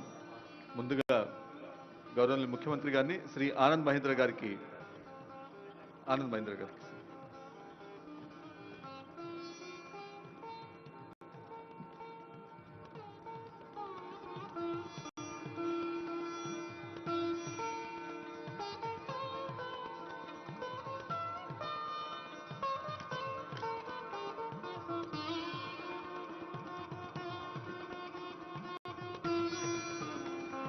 Thank you sir. Shri Dubburi Subbarao గారికి,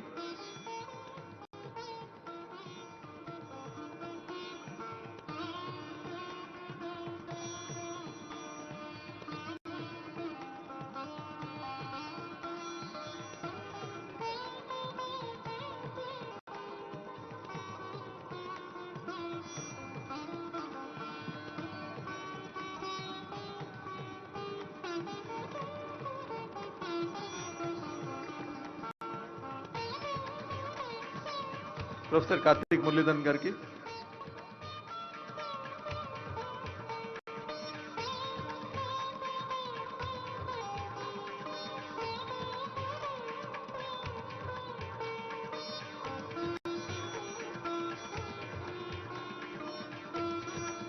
శ్రీ అరవింద్ సుబ్రహ్మణ్యం గారికి, సవ్యసాచి ఘోష్ ఐఏఎస్ గారి వందన సమర్పణ అవుతూనే వాయు తెరగలపై వాహన విన్యాసం ఉంటుంది, డ్రోన్ షో.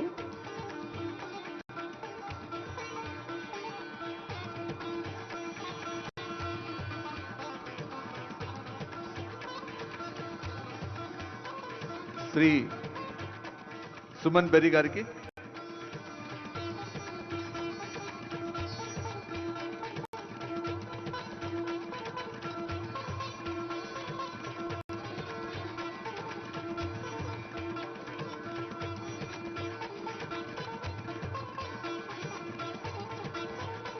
శ్రీ చిరంజీవి గారికి,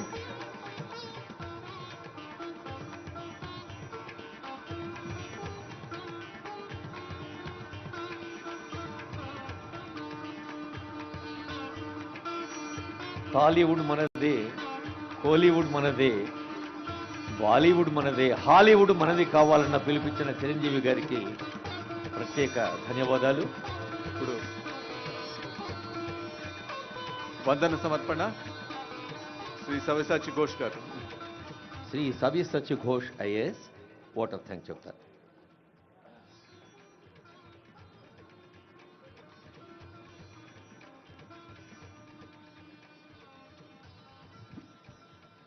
Good evening, ladies and gentlemen.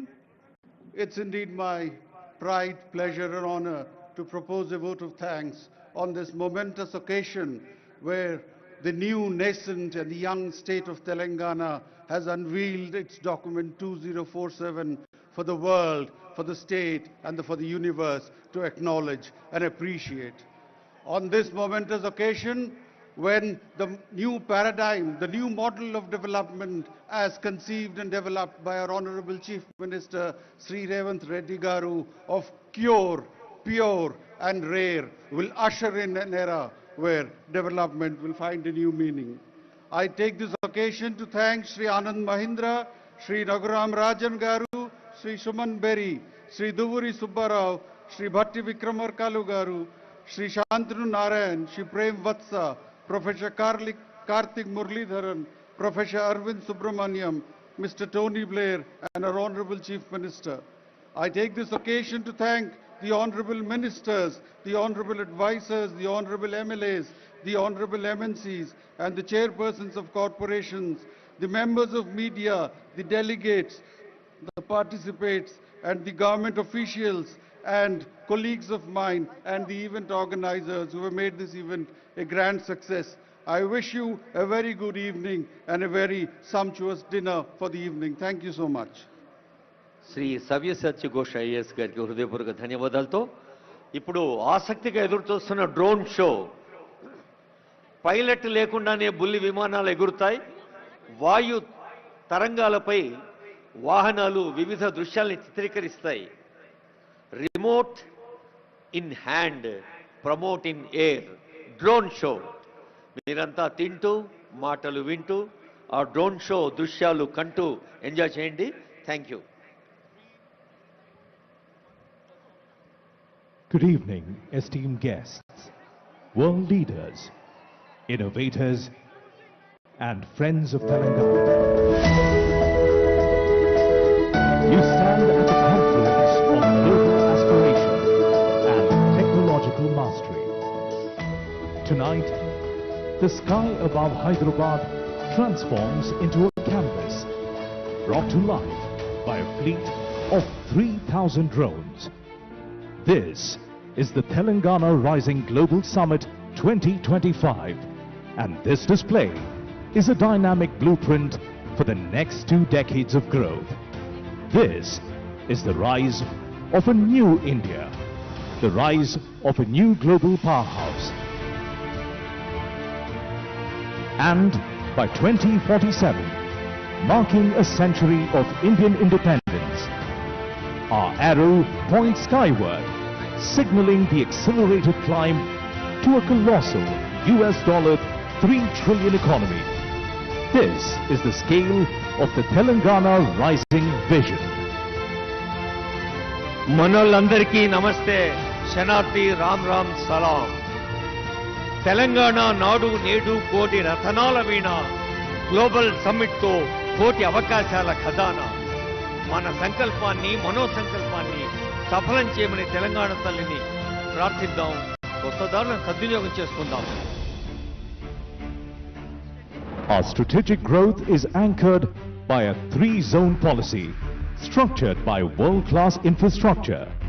Zone 1, the inner ring, traced by the 160-kilometer Nehru Outer Ring Road, the core urban area of Hyderabad, a services-only cluster focused on the knowledge economy. Next, Zone 2, between the ORR and the 360-kilometer regional ring road. It's our dedicated manufacturing zone, positioned as the global China Plus One alternative and built to power the skills economy. And Zone 3, outside the RRR, dedicated.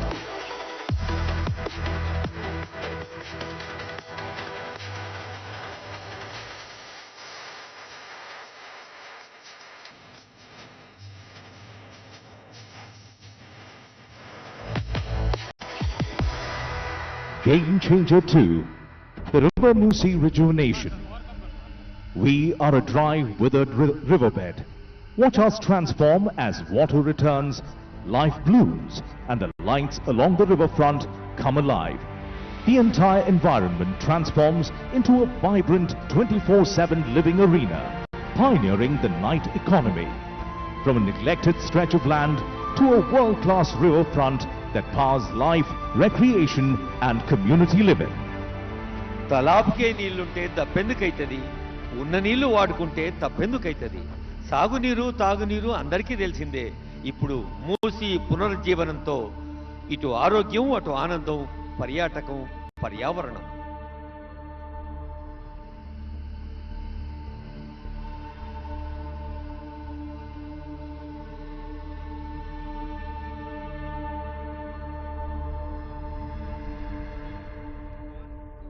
Game Changer 3, the metro rail expansion. To manage our unprecedented growth, we are exponentially expanding our urban backbone. From the existing metro network spanning 71 kilometers, we see the new corridors light up, revealing an expansion of over 160 kilometers. Game Changer 4, transforming connectivity. Bullet train corridors connecting Hyderabad to Bengaluru and Hyderabad to Chennai. And we are establishing a dry port with a 12-lane Greenfield Expressway connecting us seamlessly to the AP seaport. Simple, bold and futuristic trade routes for a globalized economy. వివిధ రకాల అనుసంధానం, వాయు మార్గం, జల మార్గం, road మార్గం, మార్గం ఏదైనా అందరినీ కలిపేది వేగంగా, తేజంగా, ధీమంతమై, రేవంతమై సాగుతోంది communication.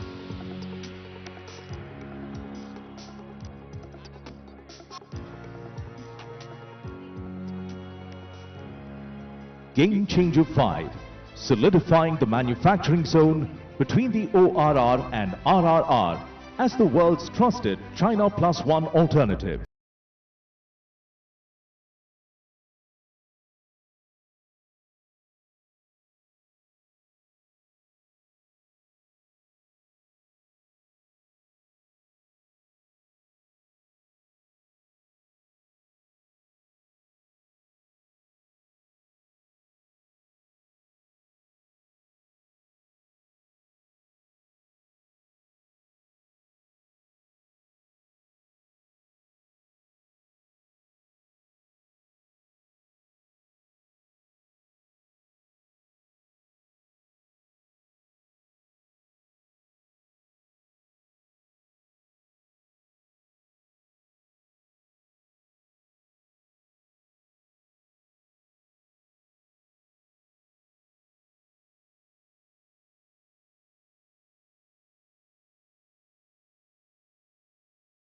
Carry our roots with us. Our progress is built on the strongest foundation, women empowerment. We are committed to skilling and entrepreneurship for 10 million women. See the icons of economic independence. Self-help groups will own EV buses, petrol pumps and premium malls. We provide free bus travel, free rations for 31 million people and rural green housing. This is the vision of collective strength, Telangana's women as the true foundation of our state. మహిళల్లోని శక్తి సామర్థ్యాలకు పదును పెట్టి ప్రోత్సహించి భుజం తట్టి ముందుకు నడిపించి తల్లుల ఆశీస్సులతో చెల్లెల అనురాగంతో బస్సుల యజమానులయ్యారు, petrol బంకుల యజమానురాళ్ళయ్యారు. We honor the backbone of our state, the farmer. Our commitment includes a comprehensive farmer loan waiver, Raitu Muna Mafi, annual agri-investment through the Raitu Bharosa, farm insurance Raitu Bima, a crop bonus of 500 rupees per quintal and free agri-power. The sky salutes the happiest farmer, the backbone of a food-secure nation. కాలం కదలికలో ప్రతి మలుపు కర్షక నీ కర్రు కదలినన్నాళ్ళే అన్నాడు కాళోజీ. రైతుకెప్పుడు పెద్దపీట వేస్తోంది ప్రజాపాలనా ప్రభుత్వం.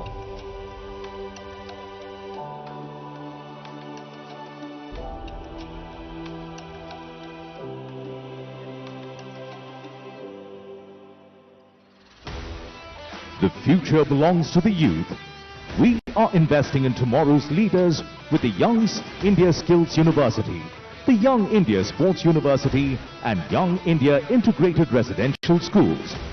We support their growth through free books, free uniforms and 3 free meals. Most importantly, we are passionately supporting startups and nurturing a generation of innovators and entrepreneurs. The youth are the undeniable future of Telangana. అంకుర సంస్థలకు ఆలంబనం యువతే కదా మన తెలంగాణ బలం. తెలంగాణ యువత ఆశాకిరణాలు, నిత్య నూతన వికాస కారణాలు.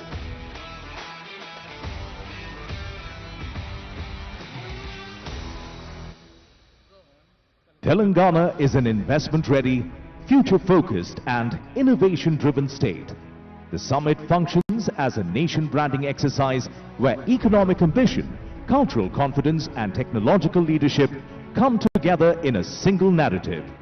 This is not just a regional rise, this is a global phenomenon. One Telangana rising. Join the rise. ఈ ఎదుగుదల ఒక రాష్ట్రం కోసం, ఒక దేశం కోసం కాదు, ప్రపంచ మానవాళి కోసం. ఎవరు ఎప్పుడు ఎక్కడ ఏ కొంచెం మంచి చేసినా 10 మందికి పంచాలి అనేదే తెలంగాణ హృదయం. ఇప్పుడు తెలంగాణ నుండి యావత్ ప్రపంచానికి ఒక సందేశం, యావత్ ప్రపంచం దృష్టి మన తెలంగాణ వైపు, ఘన తెలంగాణ వైపు. And now, as a tribute to the scale of our ambition and the precision of our execution, witness the climax of our show. We are attempting a Guinness World Record for the longest aerial sentence. Watch the 3,000 drones form the declaration of our destiny. Telangana is rising. Come, join the rise. Telangana is rising. Come, join the rise. This is the call to the world.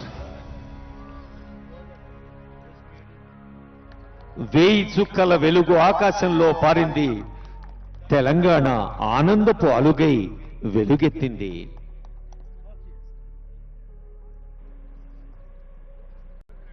The light of this vision will not fade.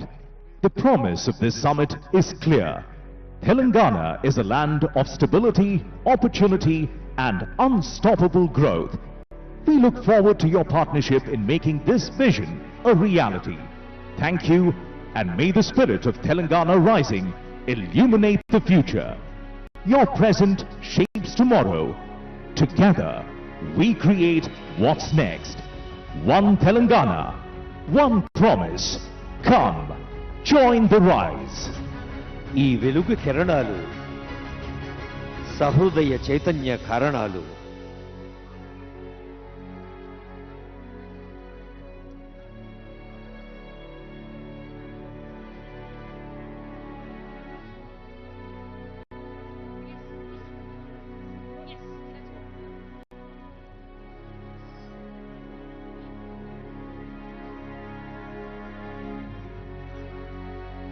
Pilot లేని విమానాలు ఆకాశంలో ఎగిరినాయి. మరి 3000 డ్రోన్లతో ఈ వెలుగు దృశ్యాలు గాలి అలలపై తేలియాడి మన మనోభూమికపై ముద్ర వేశాయి. Guinness book of world records adjudicator Swapnil గారిని వేదికపైకి ఆహ్వానిస్తూ ఉన్నాం. ఇది తెలంగాణ ప్రజా పాలన, ప్రజా విజయోత్సవాలు, Bharat future city global summit సందర్భంగా అందరికీ తెలంగాణ ప్రభుత్వం చేపడుతున్న అనేక కార్యక్రమాల్లో సూచనప్రాయంగా తెలియచేసిన ఒక అద్భుతమైన ఆనందదాయకమైన దృశ్యం.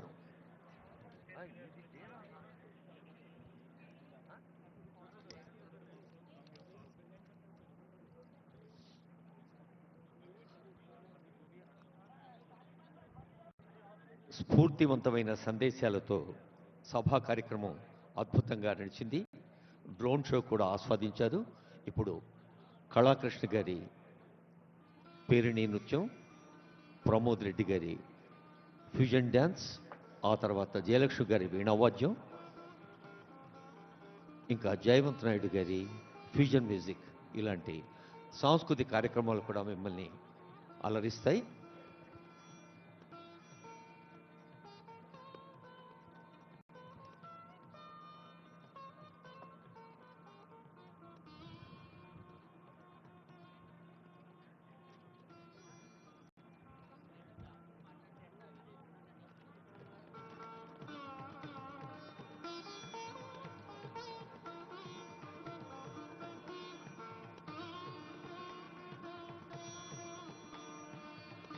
an important announcement and impressive announcement also.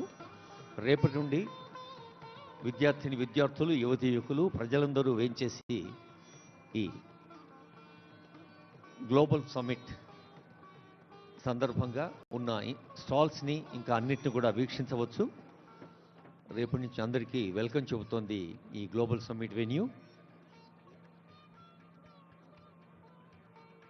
కొద్దిసేపట్లోనే Jayalakshmi గారి వీణ వాద్య కచేరీ. ఇప్పుడు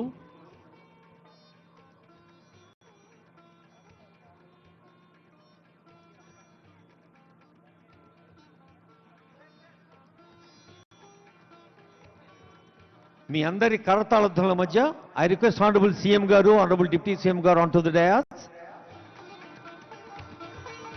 గౌరవనీయులైన ముఖ్యమంత్రి గారు ఒక్కమారు వేదికపైకి వేయించేయవలసిందిగా రిక్వెస్ట్ చేస్తున్నాం. మన ఉప ముఖ్యమంత్రి వర్యులు కూడా. Guinness book of world record adjutant Swapnil is here. The largest aerial sentence formed by multi-dotors zones was achieved by Government of Telangana in Hyderabad on 9th December 2025. 2025 December 9వ తేదీకి మరొక ప్రత్యేకత కూడా ఒనుగురింది. ఈరోజు తెలంగాణ ప్రభుత్వం నిర్వహించిన ఈ పండుగలో ఒక ప్రత్యేకమైన అంశంగా Guinness book of world records వారు మన తెలంగాణ ప్రభుత్వ అధినేత ఆనరబుల్ సీఎం గారికి అందజేస్తున్న వరల్డ్ రికార్డ్ ప్రమాణ పత్రము.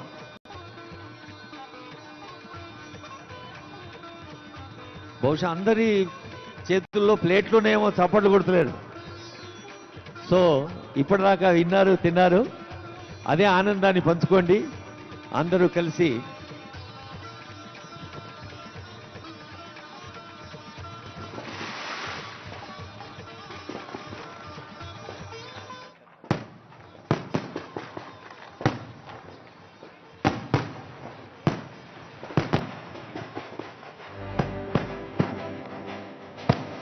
గౌరవనీయులైన ముఖ్యమంత్రి గారి పక్షాన, ఉప ముఖ్యమంత్రి పక్షాన, మంత్రివర్యుల పక్షాన, ఎందరో పెద్దలు అందరి పక్షాన మీకు హృదయపూర్వక శుభాకాంక్షలు.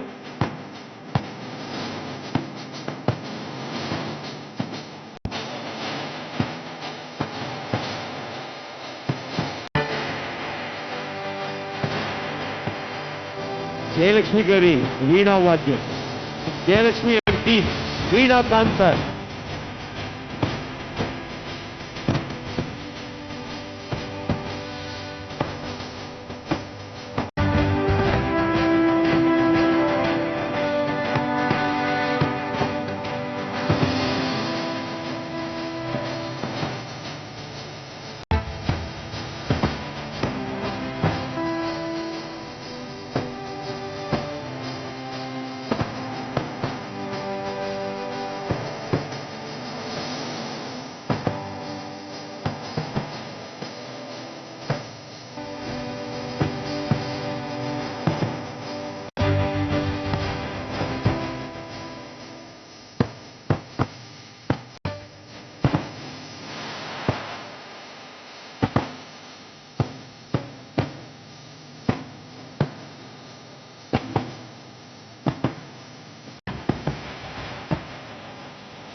తెలంగాణ రాష్ట్ర భాషా సాంస్కృతిక శాఖ డిపార్ట్మెంట్ ఆఫ్ కల్చర్ సమర్పించే కల్చరల్ యాక్టివిటీస్ ఉంటాయి. జయలక్ష్మి మేడం వారి బృందం చేత అద్భుతమైన వీణా వాద్య సమ్మేళనం, ఆ తర్వాత ప్రమోద్ బృందం వారి ఫిజన్ డాన్స్, కళాకృష్ణ గారి పేరిణి డాన్స్, జయవంత్ నాయుడు గారి హిందుస్థానీ ఫ్యూజన్ డాన్స్ ఇన్స్ట్రుమెంటల్, ఈ అన్ని కార్యక్రమాలను మీరు ఎంజాయ్ చేయొచ్చు. వేదికకు దగ్గరగా ఉండే కుర్చీలో కూర్చోవలసిగా రిక్వెస్ట్ చేస్తూ ఉన్నాం. Please put on the lights. Global సమ్మిట్లో ఇది ఒక అద్భుతమైన కల్చరల్ ఈవినింగ్. తెలంగాణ రాష్ట్ర సాంస్కృతిక శాఖ మంత్రులు గౌరవనీయులు జూపల్లి కృష్ణరావు గారు, special CS culture Jayesh Ranjan IAS గారు, డైరెక్టర్ కల్చర్ ఏనుగు నరసింహారెడ్డి గారు, సాంస్కృతిక సారథి చైర్పర్సన్ డాక్టర్ వెన్నెల గద్దర్ గారు, Sangeet Natak academy chairman doctor Alekhya Punjala గారు, ఇంకా సాంస్కృతిక కుటుంబం అందరి తరఫున ఈ కళాకారులకు స్వాగతం పలుకుతూ గ్లోబల్ సమ్మిట్ లో పాల్గొన్న ప్రతి ఒక్కరికి సాంస్కృతిక శాఖ భవదీయ వినమ్ర వ్యాఖ్యాత మడిపల్లి దక్షిణామూర్తి పక్షాన్ని కూడా నమస్సులు అర్పిస్తూ ఇప్పుడు జయలక్ష్మి మేడం గారి వీణ. ఇది తెలంగాణ రాష్ట్ర భాషా సాంస్కృతిక శాఖ నిర్వహించే సంగీత కళాశాల అందజేస్తున్న కార్యక్రమం. జయలక్ష్మి గారు ఇదివరకు 175 మంది కళాకారులతో ఒకమారు 126 మంది కళాకారులతో గాంధీ వేదం విపంచినాదం అనే కార్యక్రమాన్ని సమర్పించారు. ఇప్పుడు త్యాగరాజ ప్రభుత్వ సంగీత కళాశాల, భక్త రామదాసు ప్రభుత్వ సంగీత నృత్య కళాశాల కళాకారులు మన ముందున్నారు. వారికి స్వాగతం పలుకుదాం. నా తెలంగాణ కోటి రతనాల వీణ స్వాగతం.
సంగీత ప్రపంచంలో వీణకు ఎంతో ప్రత్యేకత ఉంది.